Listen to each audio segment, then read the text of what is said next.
What's up, guys? Artem MMA Analysis here, going to be talking about UFC 273. First off, I am going to apologize for my really bad picks on that fight night we had a couple of days ago. And also, first off, I'm going to say this is my first look at the card. I haven't really done any research on these guys. I'm just going to be giving my opinion on the card just as I see things at the moment, but I haven't made any research. I haven't watched any tape or anything, and I will admit that right now. And this will also be a long intro as well, so you might want to skip a couple of minutes in, because I will say something. Just letting you guys know, before you put down money, feel free to use my opinion, but don't take my opinion as fact. This is MMA and literally anything can happen, especially on fights that I say that I don't have much confidence on. You really can't blame me for losing a bet for you, especially if I say, like, the Bruno Souza fight, Bruno Souza versus Luis Saldana. I literally said in the video I don't have much confidence whatsoever, but I will be picking Bruno Souza. You can't blame me for that. I didn't say that Bruno Souza was a lock. I didn't say that I was putting money on Bruno Souza, because I didn't. But as for Vyacheslav Borshev, I can understand, like, I put money on Vyacheslav Borshev. I was really big on Vyacheslav Borshev, and I do think that he's a great fighter, and I do think that he's one of the better strikers in his division. I will stand behind that, but unfortunately he just didn't show up as I expected him to, fighting out of the gym that he was, which is Team Alpha Male. But yeah, just what I'm trying to say is, don't take my opinion as fact, and also do your own research as well before putting money down, and also before putting money down as well, at least look at someone else's opinion as well. You really can't just put all of your stock into me, because I've never actually had a perfect card. The best card I've ever had, I went 12-1. I think it was like one of the pay-per-views, like UFC. I can't remember now, but like it was last year. I went 12-1 on a card. I think I went 12-1 on a card this year as well. But I've never had a perfect card, so you can never take all of my picks as facts. And I will admit that I don't have a perfect record. I've got about a 70% record, so my picks are 70% right for the card. So just letting you guys know, don't take my opinion as fact. And also, before putting money down, look at someone else's opinion as well. And if they're not confident, then there's probably a good chance that then you just can't really be too confident in laying down your hard-earned money. Like, there are fights on here that I'm very confident on, such as Alexander Volanovski, very confident in him. I'm relatively confident in Pierre as well, but I'm also very confident in Dricus du Plessis. But I'm not going to come out and say here, like, they're 100% going to win. I could say that they're a lock of the night, but there's always a chance, MMA, anything can happen. So just be wary of that. It's about a 3-minute intro, Hopefully you guys didn't miss that too much. And just once again, I will clarify that this is my first time looking at the card. These aren't my official picks, and these aren't the picks that are going to be going on my record. The picks that go on my record are the picks that I make on my Instagram, which are my finalized picks. So, Aspen versus Raquel Pennington. This fight is actually taking place at 135.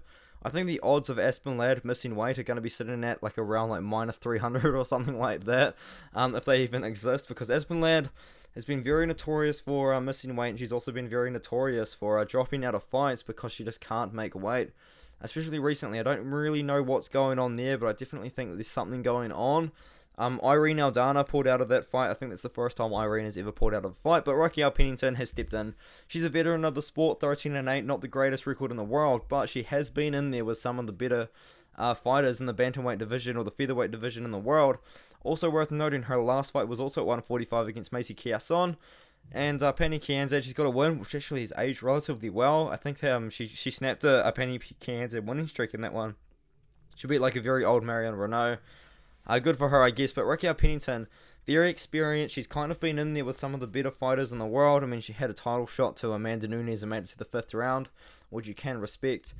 And prior to that, she's got a win over Misha Tate in 2016 as well, which isn't too bad, to be honest. And she's done a little streak of her own. I feel like a win here would put her like one fight away from a title shot, to be honest. We all kind of know what Raquel Pennington wants to do. And that's kind of, she wants to push Aspen Ladd up against the cage. She's going to want to use her wrestling, use her size advantage as well. But she is taking the fight on short notice. It's going to be interesting to see how the weight cut goes for both girls. I am picking Pennington at the moment. Not a lock whatsoever. It's women's MMA. It's usually pretty hard to predict in general. Short notice as well, Raquel Pennington. More research will be done later on, but at the moment I am picking Pennington. Okay. I find I am pretty confident on Dricus du Plessis, sitting at about minus 200. I genuinely do think that's pretty decent odds for Dricus du Plessis. I mean, Anthony Hernandez did show like a pretty decent submission over Rodolfo Vieira in his last fight, where he submitted like the black belt, the multiple time black belt, multiple time Brazilian Jiu-Jitsu world champion as well. But that was after Rodolfo Vieira was gassed, man. Prior to that, he got knocked out by Kevin Holland, and before that, he got submitted by Marcus Perez. I think that Dricus du Plessis is going to knock out Anthony Hernandez. I've got a decent amount of stock in Dricus du Plessis. A lot of people are calling him a champion, a future champion. I think that's a little bit too early to say. But he knocked out Trevin Giles, he knocked out Marcus Perez, and prior to that, he was beating pretty decent levels of competition over at KSW. I lost to Roberto Sodiq.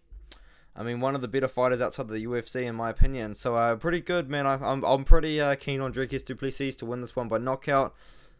I think he's going to get the job done, man. I will do research later. Okay, so Marcin Taiboro versus Josino Rosenstrike is a pretty tough one because we all kind of know what Marcin Taiboro is going to try and do. He's going to try and wrestle with Josino Rosenstrike.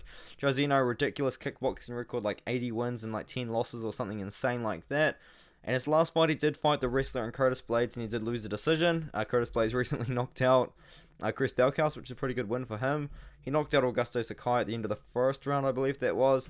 Lost to Cyril Gahn, knocked out Junior Dos Santos, and lost to Francis Ngannou by knockout in the first minute of the fight.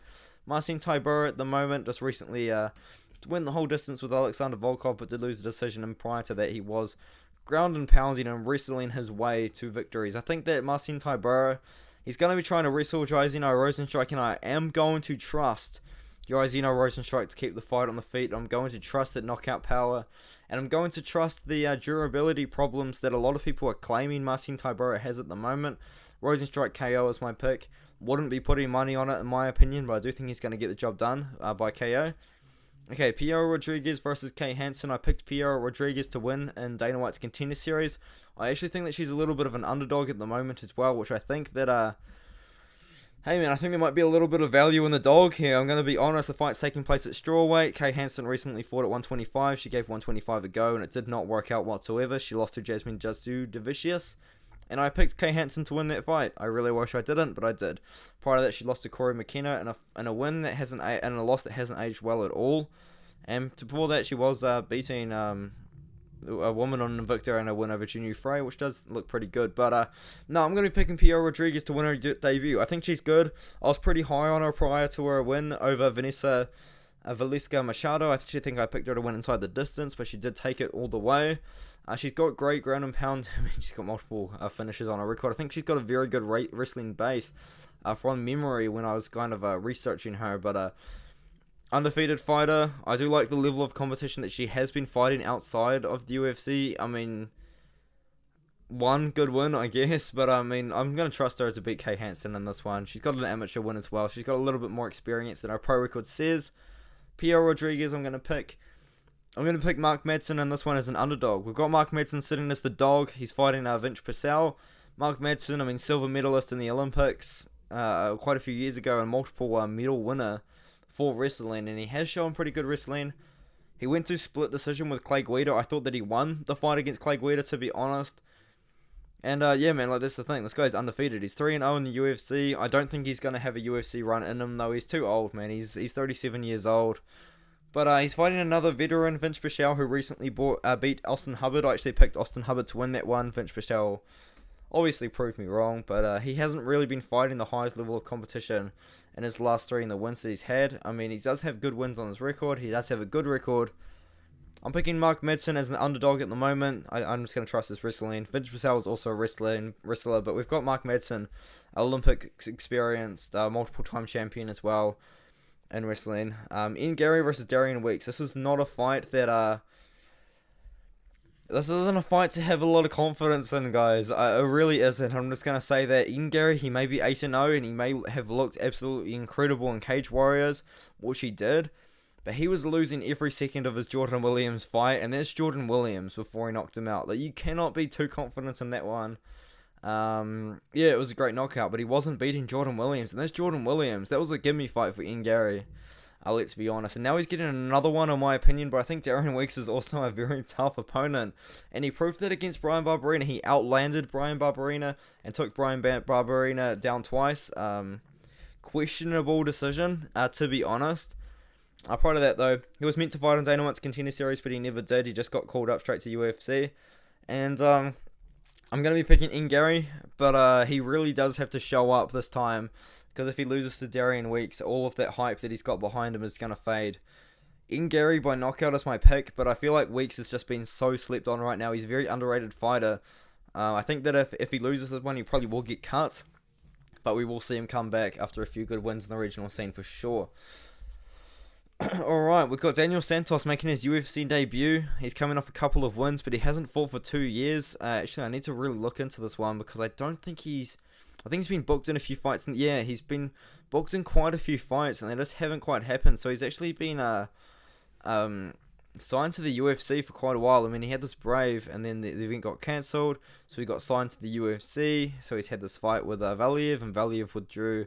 And he had a fight with Marcelo Rojo, and then Santos withdrew from that one there. So I don't know what happened there, but point is, he's been signed to the UFC for probably about a year now, and now he's going to make his debut. I need to research this fight. I don't know nothing about it, but I will be picking Julio Arce. It's the levels of competition that he's been fighting. Yadong Song, he got knocked out by. Yadong Song's probably like top 10 right now in the bantamweight division. Andre Ewell, I think he recently got cut, but he did finish him, so split decision to Hakeem Dawodu as well ain't bad.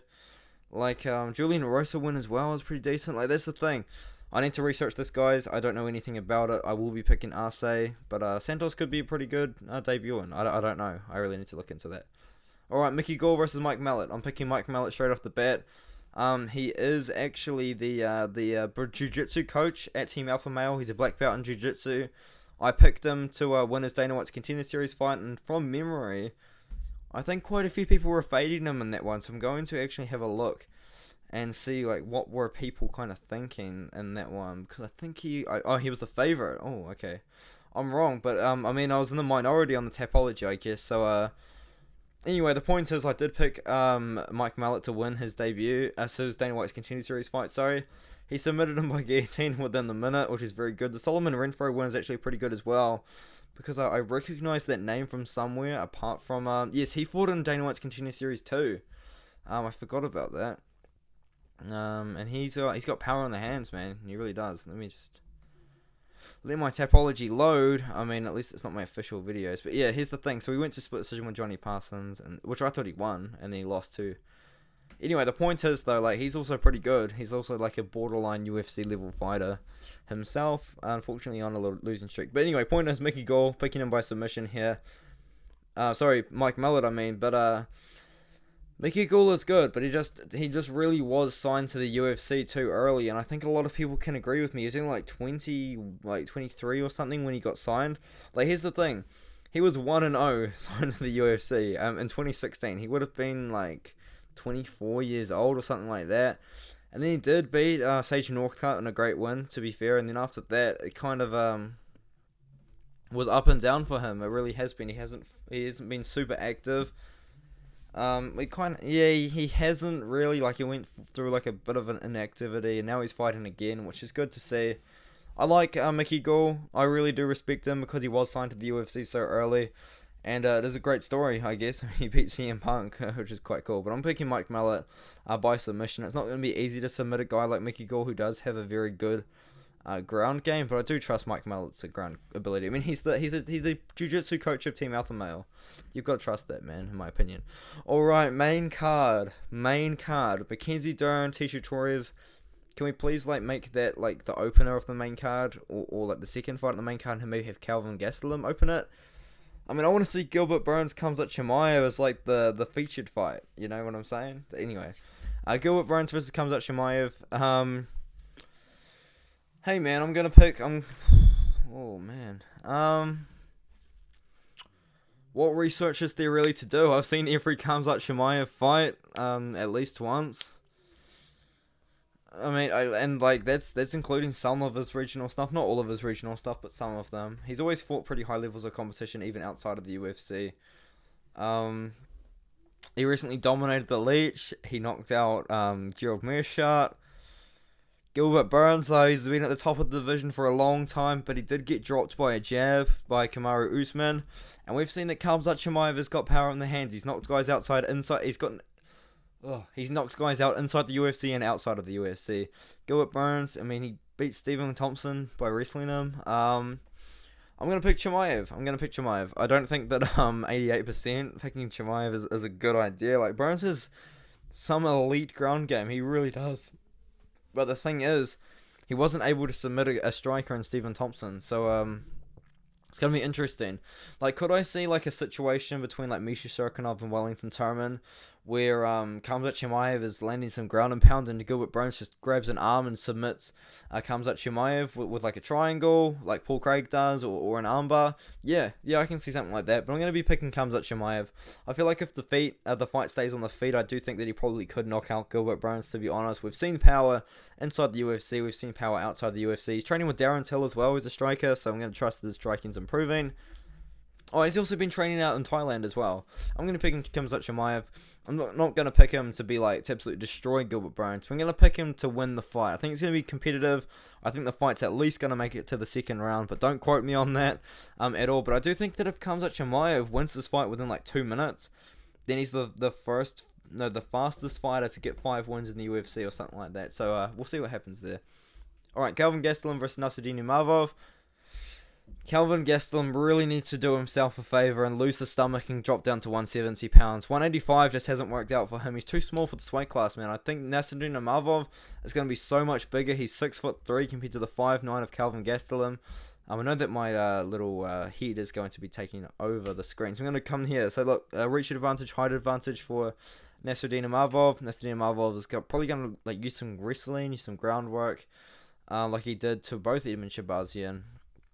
And Heinisch knocked out Heinisch from the feet, actually. So, hey man, I need to research this fight a lot more. Jordan Williams win is what it is. Kelvin Gastelum 1-4 in his last 5. I mean, albeit to Paulo Costa's opponents. I think he filled in for Paulo Costa against Jared Cannonier. I think he also filled in for Paulo Costa against Robert Whittaker as well. And that's the thing. I'm going to be picking Nassourdine Imavov. I think Kelvin Gastelum really just needs to do himself a favor and drop back down to 170. He's only 30 years old. He's got time and he's got a run in him to make 170 for sure. Mackenzie Dern versus Tisha Torres, not a fight I'm confident on. I don't think that you really can be too confident in this fight either way.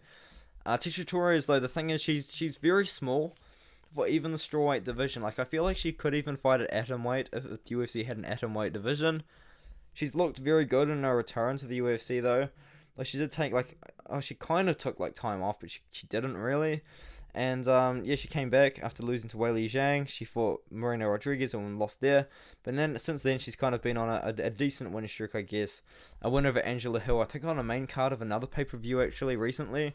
Mackenzie Dern though, she was 11-1 coming into her main event against Marina Rodriguez, where she kind of showed that she doesn't really have much striking whatsoever.